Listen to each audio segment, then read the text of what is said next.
Thank you. At the outset, I would like to thank Economic Times and ETH for giving me this opportunity to speak to this august audience.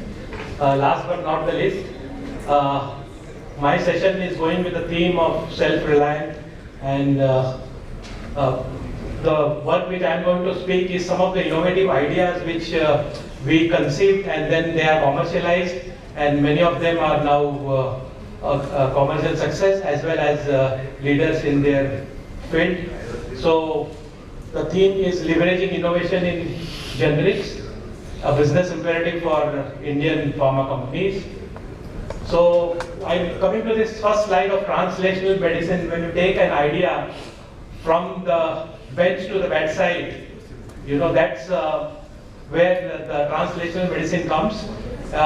In developed countries, universities have chairs for translational medicine, where basically you need a scientific insight along with a regulatory insight to take your idea to various stages of preclinical and clinical development. But we don't have that as yet as a high priority area, how to take your idea or basic research to full product stage. So when we do that, I think the odds are not very good. This is article cited from American Journal of Medicine. Out of 101, drugs which were conceived, only 5 became a commercial, received regulatory clinical approval for clinical use.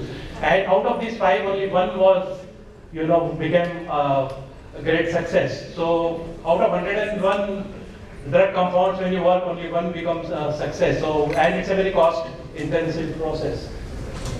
So now coming to the current scenario of Indian pharmaceutical market. Our market is different from the developed country market because we have typical branded generics market, where if you have a drug like atorvastatin, there will be 200 and 300 companies marketing atorvastatin with different brand names, and all of this will be competing with the doctor's attention, healthcare professionals' attention to get the prescriptions. So almost entire revenue of the most Indian companies come through generics, and we have the long-term challenges here because over a period of time the price erosion takes place because more and more players enter, drying pipeline, and then now instead of small chemical drugs, we have follow-on biologics which Indian companies are catering to, and it's not an easy cup compared to develop a small molecule because the process is very complex to manufacture and to develop as well, and not many Indian companies can do that successfully.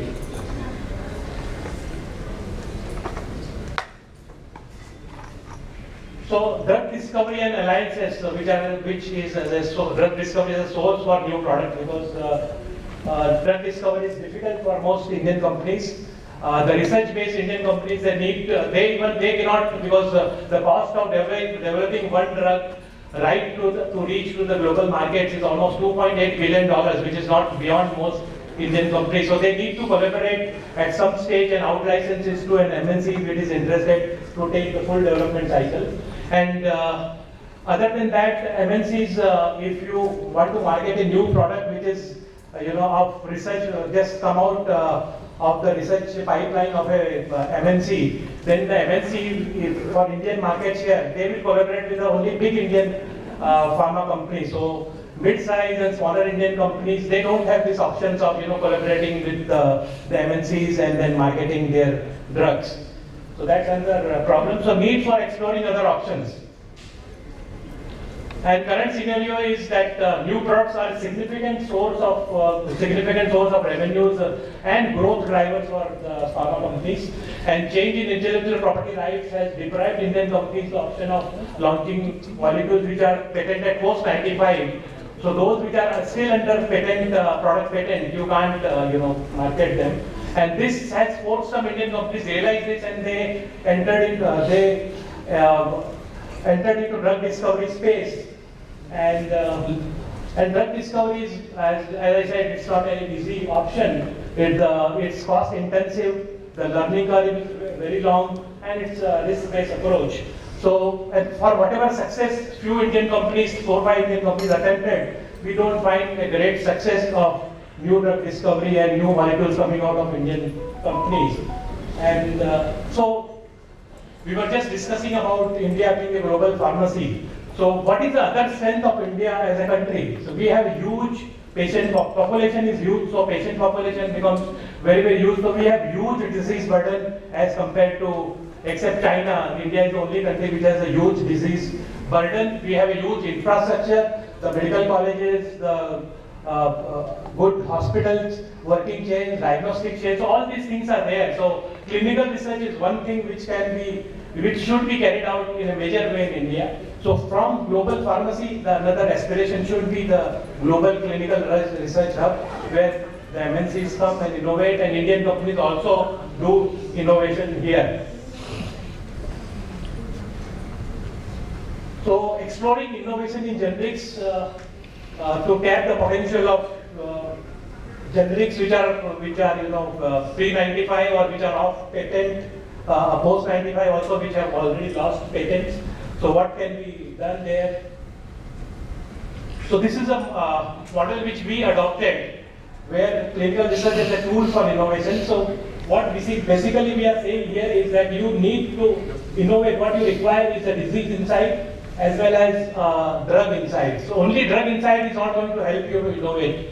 Only disease insight will not help you to innovate. So when you have an insight of both disease as well as drugs, then you find out the therapy gaps. So to innovate, you need therapy gaps which are there existing in the market, and then you develop a therapeutic rationale, then propose a hypothesis, then have a protocol and generate clinical research data and seek regulatory approval. So that's the approach which we have followed here, and I'll just give you some examples which we have pursued. In the interest of time, I will just, because the time is short, so I will just try to enlist some of the innovative initiatives, innovation initiatives which we have carried out. First is the therapy gap in the safety of NSAID is fulfilled by a molecule called as aceclofenac. And today this molecule is the largest, and its combinations are the largest selling oral NSAID, displacing the diclofenac or Voveron, which was the earlier molecule in this space. And every other company after Ipca has come out with this molecule. Even MNCs in India, they launched this molecule. And I'll just give a background of all the 4 initiatives we have, which are there. What is the background of innovation?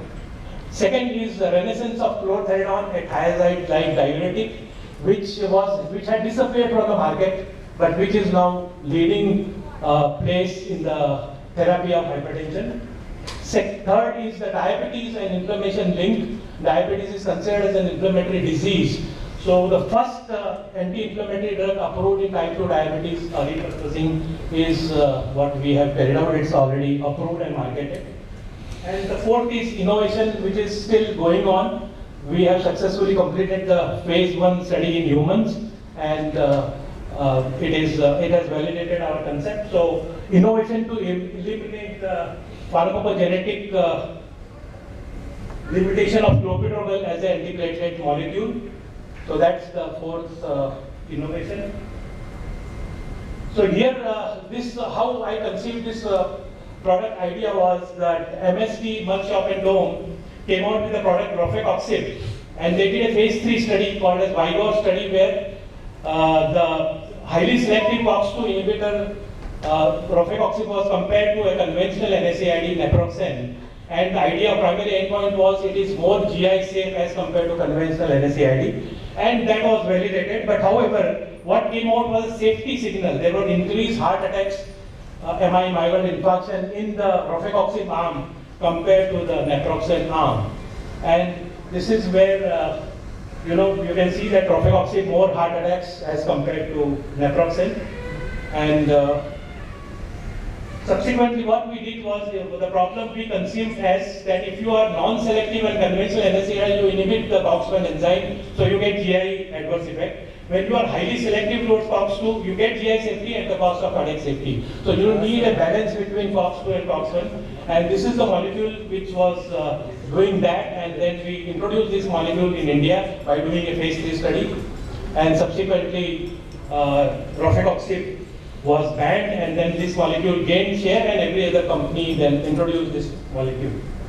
This is subsequent events. This is a study commissioned by European Commission looking at cardiac safety of all the NSAID, and you can see aceclophenol is coming out to be safer compared to other drugs. This is the GI safety. So aceclophenol is GI safe as well as the cardiac safety is good enough. So this is the Indian study where we did a head-to-head comparison with diclofenac, which is the leading NSAID, and here we can see that aceclophenol in 21 academic medical colleges across India, we did a clinical head-to-head study with diclofenac, and we found that it is more GI safer as compared to diclofenac. Then aceclophenol was marketed by innovator in twice daily doses. So we conceived once daily dose, and we launched the aceclophenol controlled release preparation, and it appeared in the official Journal of American Pain Society. So now I'll come to the second innovative initiatives. In 2002, and the National Institute of Health USA, it came out with the largest hypertension trial was published. This trial till date remains the largest hypertension trial and is going to remain the largest hypertension trial ever carried out, because the cost of this was huge, almost costing $1 billion, where an old product like clopidogrel was compared to newer products like AC inhibitor, calcium channel blockers and alpha blockers. And to the surprise of everybody, clopidogrel came better than both AC inhibitor and the amlodipine calcium channel blockers in terms of less heart failure. So I was surprised that this is a product which is 60-year-old product, and so on the basis of this data, I took up this data, and I find that I am the only taker of this product commercially. The product had disappeared in between because it was marketed in a very high dose in the 80s when I was working as a resident in our hospital. So we conceived this product in a dose of 6.25 milligram. Hydrochlorothiazide is the commonest product which is currently currently and still currently used very, very widely. So 12.5 milligram hydrochlorothiazide is the commonest dose. So corresponding to that, there was no dose for chlorothiazide present. So we conceived a 6.25 milligram dose, and in the series of studies, we showed that this dose is as good as 12.5 hydrochlorothiazide. And we did series of studies and then got approval from the Drug Controller General of India. This is the data where an angiotensin receptor blocker with clopidogrel was first time combined together, and this was presented at University of Mississippi, and we received a New Investigator Travel Award for this study. This is what we did subsequently was we compared clopidogrel 6.25 with 12.5 hydrochlorothiazide with a 24 hours ambulatory blood pressure monitoring, and this study got published in the Journal of American College of Cardiology and subsequently was referred to in the Canada's Hypertension Guideline 2017, an Indian study being reflected in Canada's Hypertension Guideline. Subsequently, we received Clinical Research Excellence Award among all MNCs, and Indian company received the award at Boston. The study also appeared in 2 chapters of the textbook of cardiology. Brownwald is considered to be the main leading textbook of cardiology. And in 2 chapters, our study got mentioned there. So now I'll talk about the next innovation. Hydroxychloroquine is initially was widely used as a anti-malarial drug. Subsequently, this was 40-50 years ago. It was repurposed for rheumatoid arthritis and lupus disease, and very widely used for rheumatoid arthritis. So now diabetes is considered as a chronic inflammation, not only just a metabolic disease, but also chronic inflammation. But currently there is no anti-inflammatory drug in type 2 diabetes. So how we got the idea about this drug in diabetes was in 2007 in JAMA, University of Pittsburgh carried out a prospective observational study involving 5,000 rheumatoid arthritis patients, which were prospectively observed for 22 years. With age, the risk of person developing diabetes or hypertension becomes very high. So if your age is above 55, your risk of being hypertensive is almost 90%. If your age is above 60, 40% of the above 60 population has diabetes. So here what they are seeing that those patients of rheumatoid arthritis who were prescribed hydroxychloroquine, they had a very less chance of developing diabetes. And this was, almost 77% less risk if the patient of rheumatoid arthritis had consumed, hydroxychloroquine. So this gave us the idea that we should need to see in the era of big data analytics. I think this is where we need to consider that analytical data. So hydroxychloroquine is approved for type 2 diabetes in India. So first anti-inflammatory drug anywhere in the world to be approved in the management of type 2 diabetes. The data was also presented at American Diabetes Association meeting 2019. Then we generated patents over hydroxychloroquine combinations in diabetes, and this is where we received the best patent award from Ipca. Some of the ideas which we patented there, combination with gliptins. Then statin-induced diabetes is developed in people who use statins. It's a risk which around various statistics from 10% to say 40% people can develop the drug-induced diabetes due to statins. Although they are very much required statins, but this is their effect on glycemia is significant. So this is the non-alcoholic fatty liver disease. Now, NAFLD and NASH are the commonest cause of cirrhosis and not alcohol. So obesity and pre-diabetes and diabetes, these are risk factor for non-alcoholic fatty liver disease, and which is supposed to be the next epidemic which is going to come. So this is where we showed in a preclinical model that the drug is working due to its anti-inflammatory effect. Then diabetic nephropathy is another challenge where we have the patent on that work. Then lastly, I would like to discuss about Clopidogrel, a very widely used antiplatelet drug. And in roughly 30% of the patients, the Clopidogrel doesn't work as efficiently. The reason being that Clopidogrel requires being converted to an active metabolite by the enzyme cytochrome P, CYP2C19. And those people who don't have population which do not have this, they lack this enzyme, the drug is not active. And that's how the newer antiplatelet drugs have become popular. But the problem of the newer drugs is increased risk of bleeding compared to Clopidogrel. So we have developed a derivative of Clopidogrel where this problem is inhibited and it is equally effective in both CYP2C19 deficient and population which also have CYP2C19. So this concept has been proven in phase 1 study and phase 1 study human study, and now we are going to the phase 2 study where it will be studied in patients. So avenues for various innovation generics, we just mentioned some of them, but there are some various other things which can be done with the generic products, how they can be innovated. So some of those approaches have been mentioned here. Time does not permit for me to elaborate on them. This is our experience where we have been the first or among the first few to innovate on these drugs, generic drugs. Some of the work which we innovated, we out-licensed to Indian as well as the multinational companies. These are our alliances and partners. I think you need to collaborate. Academia and industry partnership is very, very important. So these are some of the institutes with which we collaborated.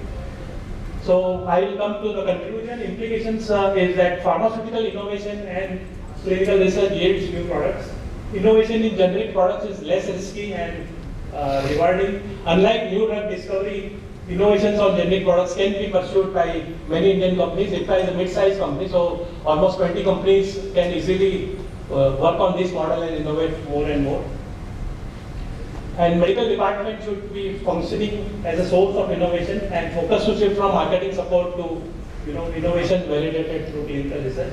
And this focus shift will help Indian companies to launch next generation products, and subsequently ultimate aim is to reach the drug discovery space. But before that, there is a huge scope in between to innovate in the off-patent and generic products.